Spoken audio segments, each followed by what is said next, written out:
नियुक्ती रद्द करण्याची आरोपीची मागणी आहे। अनेक हत्या प्रकरणात आरोपी असलेला विजय पलांडे यानं सोमवारी उज्ज्वल निकम यांच्या विशेष सरकारी वकील म्हणून केलेल्या नियुक्तीला न्यायालयामध्ये आव्हान दिलंय। आपल्या खटल्यात उज्ज्वल निकम यांची वाईट हेतूने नियुक्ती करण्यात आली आहे असं पलांडेनं अर्जात म्हटलंय।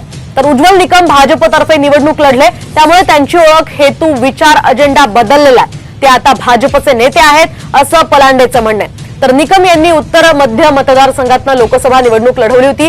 काँग्रेसच्या नेत्या वर्षा गायकवाड यांनी त्यांचा 16,000हून अधिक मतांनी पराभव केलाय। निकम यांची पलांडेच्या खटल्यामध्ये पुन्हा विशेष सरकारी वकील म्हणून नियुक्ती करण्यात आली आहे। या पार्श्वभूमीवर या आरोपीनं याचिका दाखल केली। या संदर्भात आपण अधिक माहिती जाणून घेऊयात आमच्या प्रतिनिधी रुपाली बडवे यांच्याकडून। रुपाली, काय सांगाल, काय नेमकी या याचिकाकर्त्याची मागणी आहे?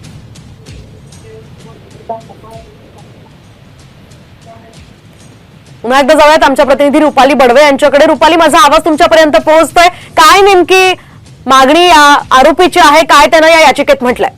आपण पाहत आहोत की उज्ज्वल निकम यांची नियुक्ती करण्यात आली होती, मात्र त्यांची ही जी विशेष सरकारी वकील म्हणून नियुक्ती करण्यात आली आहे ती रद्द करावी अशा पद्धतीची मागणी खरंतर पलांडे यांनी केलेली आहे। पलांडे ही जी व्यक्ती आहे दिल्लीमध्ये तुमचा आवाज व्यवस्थित आमच्यापर्यंत पोहोचू शकत नाही, मात्र आपण सध्याची ही महत्वाची अपडेट पाहतोय। आरोपी विजय पलांडे यांना आरोप केलेला आहे उज्ज्वल निकम यांची नियुक्ती रद्द करण्याची याचिका त्यानं दाखल केली आहे।